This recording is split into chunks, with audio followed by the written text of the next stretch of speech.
Na nossa sequência, a página 16, nós temos um estudo aí, que esse não chega a ser polêmica, porque quem começou com essa ideia aí fui eu. Quem começou com essa ideia de arrebatamento de Moisés. Pelas tipificações, Jesus foi assunto aos céus. Aquilo tipifica um arrebatamento. Se Moisés, como a Escritura mostra tão clara e detalhadamente, se Moisés tipifica Cristo, a lógica seria que ele também fosse arrebatado. Mas esse pensamento é ousado demais para alguns que andam na carnalidade. Moisés foi arrebatado? É uma coisa muito impactante. Ainda mais que o escritor de Deuteronômio, quando está falando sobre a morte de Moisés, ele diz que Deus o sepultou. Aí mesmo que confunde muito a cabeça das pessoas. Por quê? Porque as pessoas têm dificuldade, e isso é lógico, sempre vão ter essa dificuldade, de separar um autor e um escritor da Bíblia. O autor da Bíblia é Deus. E o escritor? Os escritores são muitos.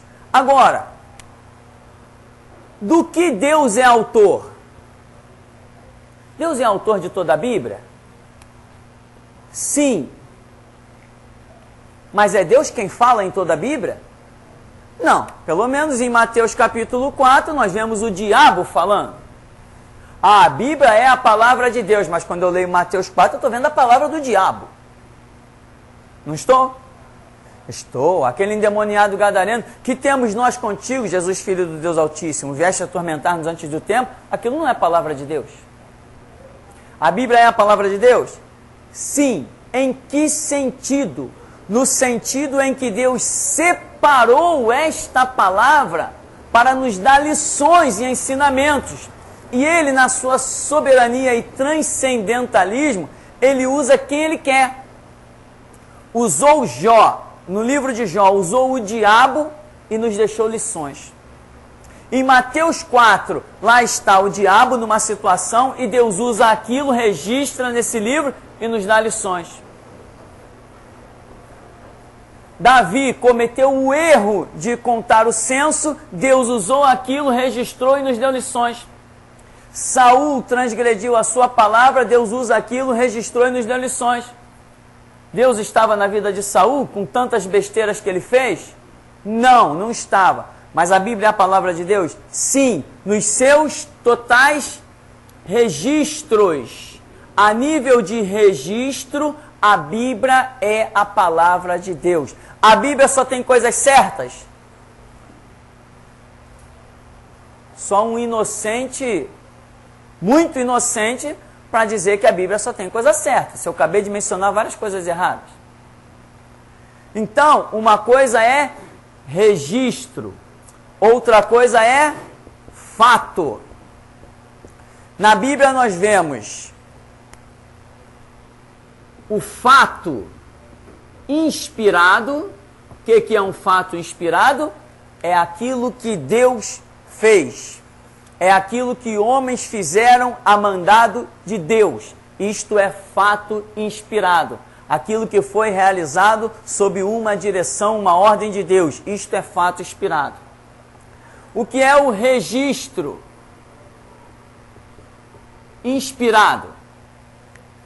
Aquilo que mesmo Deus não mandou fazer, não fez, não autorizou ninguém, mas foi feito. Mas consta na Bíblia. Não foi um fato inspirado, mas Deus reuniu aquele registro pelo seu Espírito e aquele registro se torna hoje como lição para nós. Então aquele registro foi inspirado, mas o fato não foi inspirado. Dá para entender? Eu posso fazer alguma coisa debaixo de uma direção de Deus. Isto é um fato inspirado. E eu faço alguma coisa sem a direção de Deus, e alguém registra isso por ordem de Deus. Então, eu fiz sem inspiração, mas o que registrou, registrou com a inspiração. Eu cometi um erro sem a inspiração de Deus, mas alguém recebe a direção de Deus para registrar o meu erro. Então, o meu erro não foi inspirado, mas o registro dele foi inspirado. Amém? Sem problema? Então, esse contexto dos fatos e dos registros é que leva muita gente ao parafuso. Por exemplo, Paulo fala muita coisa, ele escreve cartas e mais cartas para um monte de gente. Tudo que Paulo fala vem de Deus? Não, pois se ele próprio está escrevendo coisas e em algumas ele chega ao ponto de mencionar, olha, quanto a isso, não tem o mandamento do Senhor. Ele próprio chega a citar. Aí ele vai e entra com o conselho dele, com a visão dele, mas ele chega a declarar, a afirmar que ele não tem mandamento do Senhor. Está lá escrito. Então, essa questão, muitos se confundem. Lá em Deuteronômio, quando é dito que Moisés foi sepultado por Deus, isso aqui é absurdo. Nunca, de forma alguma, Deus vai sepultar ninguém. Isso está fora dos atributos sacerdotais. Sacerdote não mete a mão em cadáver. Sacerdote não sepulta ninguém. Ah, mas Deus não vai meter a mão, Deus, por mais que tenha. O contexto não é esse. Deus não sepulta ninguém. Morreu, vai ficar ali até que alguém sepulte, mas Deus não vai sepultar. É o contexto do Antigo Testamento. Sacerdote não sepulta ninguém. Moisés não podia sepultar ninguém, o próprio Moisés. Quando morria alguém do povo de Israel, Moisés não podia tocar. Ele não tinha autorização para isso. São contextos que nós vamos caminhando e entendendo. Então aqui, o que nós vemos? O arrebatamento de Moisés.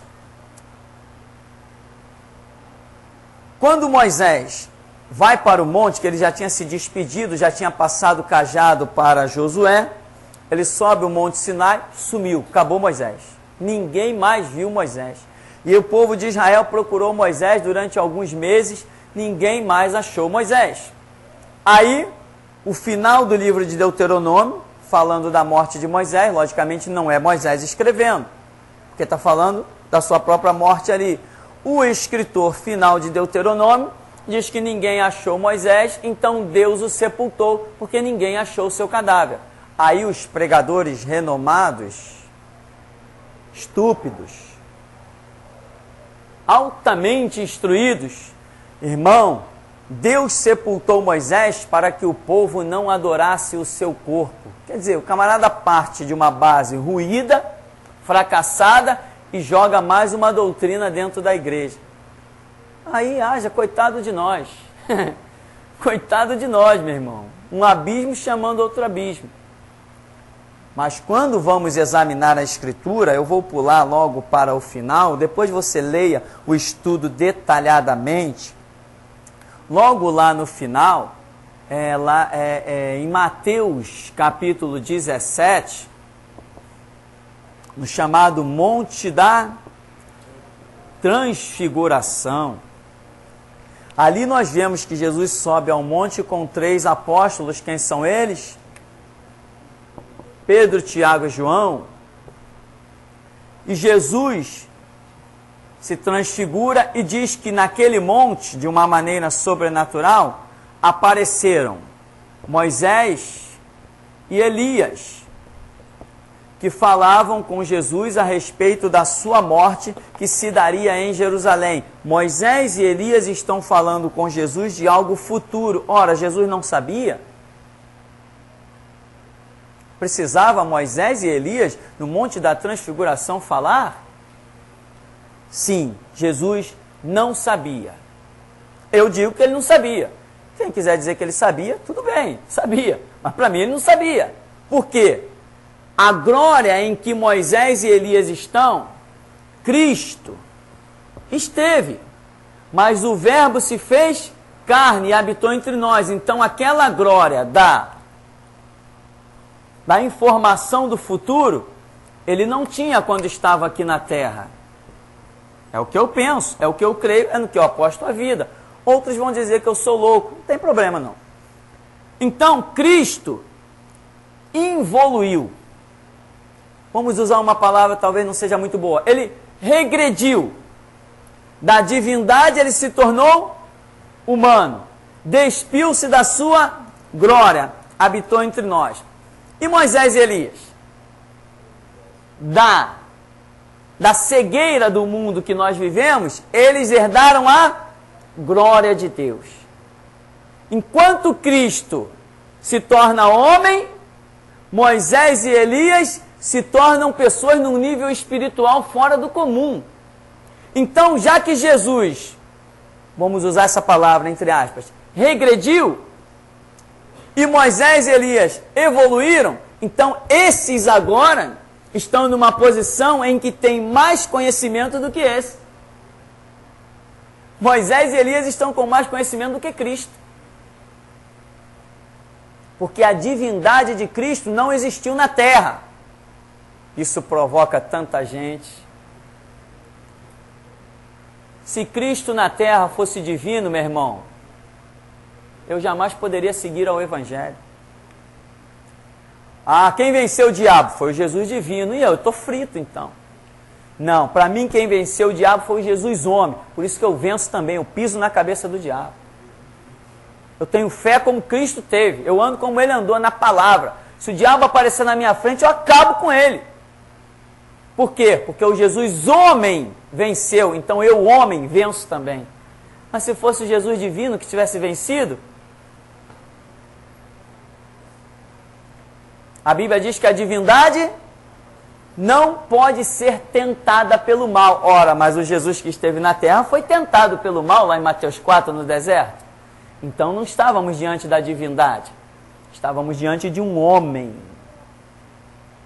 Então, esse processo acontecido aqui no Monte da Transfiguração, Elias, nós sabemos que ele foi arrebatado numa BMW de fogo, né? Uma carruagem de fogo. Então Elias foi arrebatado na carruagem de fogo. O que aconteceu com o corpo, alma, espírito de Elias? Foi tudo transformado. Mas Moisés aparece do mesmo lado que ele. Então eu posso supor que Moisés também teve seu corpo, alma, espírito, tudo transformado. Os dois estão... Aqui tem um mistério.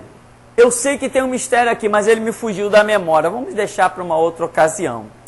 Então aqui, quando Elias e Moisés aparecem, estão no mesmo nível. Num nível impressionante. Mas nós sabemos biblicamente que aqueles que partem da terra, aqui é a terra, quando eles morrem, eles vão para onde? Para o paraíso. Eles não vão para cá onde Moisés e Elias estão. Eles vão para o paraíso. Jesus falou para aquele ladrão lá da cruz: hoje mesmo estarás comigo no paraíso. E nós temos visto com muita propriedade, com muita clareza, que uma coisa é paraíso e outra coisa é glória de Deus, aonde Moisés e Elias já estão. Então, os que morrem, cujo corpo ainda está, né? Aquele ladrão da cruz, tu vai estar comigo no paraíso, mas ele morreu e o corpo dele foi para o pó da terra. Aqueles cujo corpo está no pó da terra, alma e espírito estão no paraíso.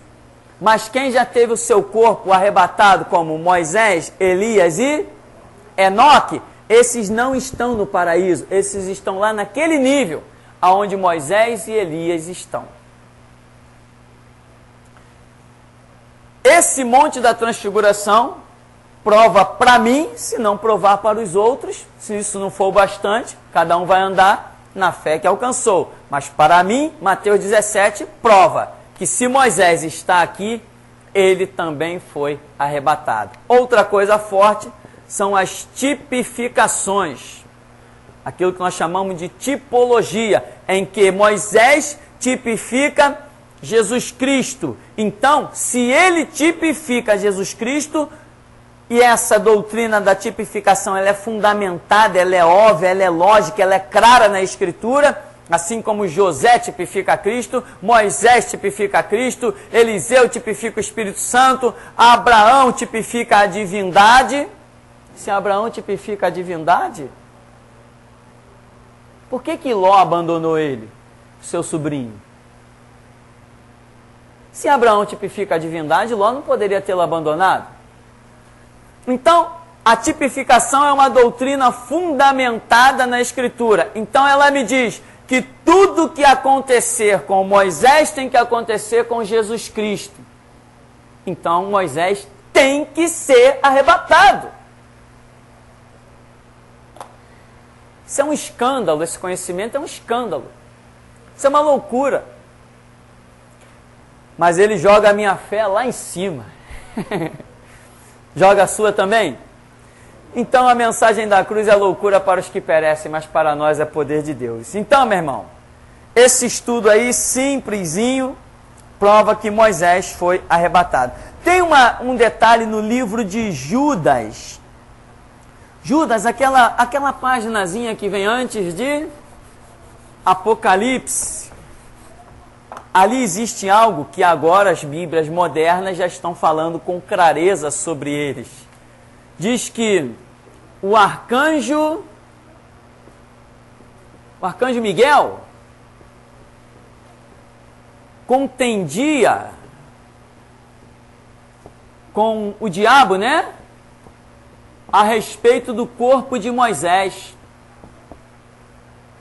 Meu irmão, como é triste, como é terrível o fato que a Escritura diz que um abismo chama outro abismo. Você sabe que isso aqui era doutrina nas sinagogas de Israel? A contenda do arcanjo Miguel com Lúcifer a respeito do corpo de Moisés? Que absurdo! Que direito o diabo tem sobre o corpo de um servo de Deus? Que absurdo, fora do comum. Mas, baseados no erro de Deuteronômio, em que Deus sepultou Moisés, desenvolveu-se essa tradição 100% errada na cultura de Israel, desenvolveu-se fundamentada aqui, no erro de Deuteronômio, em que o arcanjo Miguel contendia com o corpo de Moisés, com o diabo a respeito do corpo de Moisés. Isto é absurdo. Esta contenda nunca existiu e nunca existirá. O que é do diabo é do diabo. O que é de Deus é de Deus. Não tem contenda e não tem discussão. Não tem contenda e não tem discussão, meu irmão. Não vai existir essa contenda. Não vai existir essa discussão. Porque Deus já determinou no mundo espiritual o que é de um reino e o que é de outro reino. Quem parte salvo, parte salvo. Quem parte condenado, parte condenado. Não vai ter disputa de mais nada, não vai ter contenda de mais nada. Isso é claro na Escritura. Então, desenvolveu-se em Israel esta tradição. Outro detalhe, aonde, em que parte da Escritura você vê essa disputa sobre o corpo de Moisés? Somente aqui em Judas, e em nenhum lugar jamais. Somente aqui em Judas, nenhum lugar jamais. Ou seja, nunca, em tempo algum, use uma única passagem bíblica para determinar uma verdade. Porque nós já aprendemos que o número 2 é o número do testemunho, é o número da confirmação. Se Deus tem algo a declarar, Ele declara, no mínimo, 2 vezes. Isto é regra fundamentada na Escritura. Então, baseado, por exemplo, em Mateus 17, baseado nas tipificações, baseado numa série de fatores lá de Deuteronômio, nós chegamos à conclusão que Moisés foi arrebatado. Mas pode ser que isso não seja o bastante para alguns, para mim é. Alguma pergunta?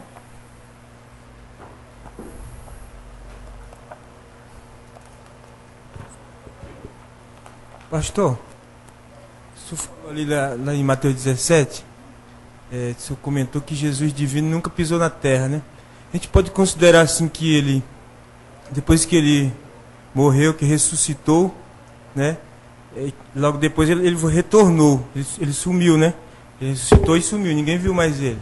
Depois ele voltou para falar com os discípulos. Podemos dizer que ele, quando ele ressuscitou ali, ele foi para o paraíso e depois retornou e depois só foi recebido na glória? Bom, o que aconteceu com Jesus lá no céu, eu não tenho conhecimento para entrar no campo e tentar falar algumas coisas. Mas o Jesus que voltou, veja bem, o Jesus que voltou, ele fez coisas que o Jesus que esteve na terra não fez. Coisas marcantes, tipo sumir, como ele fez com aqueles no caminho de Emaús, sumiu na frente deles. Foi depois da ressurreição. Ou seja, depois da ressurreição, eu estou dizendo, depois que a sua obra já havia sido concluída. Esse é o detalhe do retorno de Cristo. Jesus não voltou ao mundo para concluir a sua obra redentora. Não. A sua obra redentora, ela é concluída com a sua ressurreição. Ali encerra a obra redentora de Cristo. O retorno dele, você vê, ele passou pela parede. Não passou pela parede? Depois que voltou. Mas antes que ele estava aqui, o Jesus humano nunca passou por parede alguma. Né? Ah, mas o Jesus que estava aqui, ele andou sobre as águas. Tá bem, mas Pedro também andou. Então fica demonstrado que a fé de um homem, debaixo da ordem de Deus, pode lhe permitir andar sobre a terra. Então o Jesus, sobre as águas. Então o Jesus que andou sobre as águas, eu ainda tenho base para dizer que era humano, porque Pedro também andou. Então, o que eu vejo aí, aquele Jesus que voltou é diferente daquele que realizou a obra aqui embaixo. Quando ele ressuscitou, todo o poder me é dado nos céus e na terra. Mas o tempo que ele esteve aqui, do primeiro instante até antes da ressurreição, ele nunca disse todo o poder me é dado nos céus e na terra. Quando ele retornou, nós vemos claramente várias atribuições, né, divinas nesse Jesus, vemos sim. Quando ele retorna, esse Jesus, quando retorna, naqueles 40 dias em que esteve sobre a terra, depois da sua ressurreição, nós vemos operações que somente cabem à divindade. Aí nós podemos considerar. Mas no tempo, eu queria me prender ao tempo em que ele estava realizando a sua obra redentora, os seus ensinamentos, etc, etc. Isso nós não detectamos a divindade dele. Detectamos poder, né? Mas... depois que ele ressuscitou, ele também se manifestou aos discípulos de uma maneira que Lucas escreveu que Jesus falou, verificai-me e apalpai-me, porque um espírito não tem carne e osso como eu tenho. Sim. Por exemplo, essa declaração é interessantíssima, porque ele está demonstrando, com essa manifestação, olha aqui as marcas, toca em mim, ele está demonstrando que ele realmente ressuscitou. Ele está querendo deixar os indícios claros da sua ressurreição, e não propriamente da sua humanidade, embora uma coisa vá puxar a outra. Mas porque ele enfatiza, olha, veja que um espírito não tem carne e sangue. Então ele está querendo desmistificar a mente das pessoas, o medo do fantasma, vamos assim dizer. o medo de que era só um espírito. Não, ele está demonstrando que ele ressuscitou com o seu próprio corpo. Agora, com este corpo, ele faz coisas que antes ele não tinha feito, antes da ressurreição. Essas coisas a gente pode definir com clareza. Nas suas operações antes da ressurreição e depois da ressurreição. Então, o Jesus que realizou aquela obra, o Jesus que realizou a obra, foi o Jesus humano. É isso que eu estou querendo enfatizar aqui, né? Agora, não fique mal entendido, o Jesus divino nunca pisou na terra. Não, pisou. Eu estou me prendendo ao período da obra que ele realizou, daquele enviar especial para vir na terra como homem, realizar a obra do Pai. No Antigo Testamento, Jesus pisou na terra, encontrou Josué, encontrou Moisés, encontrou Manoá, pai de Sansão, encontrou muita gente. O Jesus divino, em forma angelical, esteve sobre a terra sim. Mas no período da obra redentora, aquele Jesus que nos trouxe o Evangelho, não.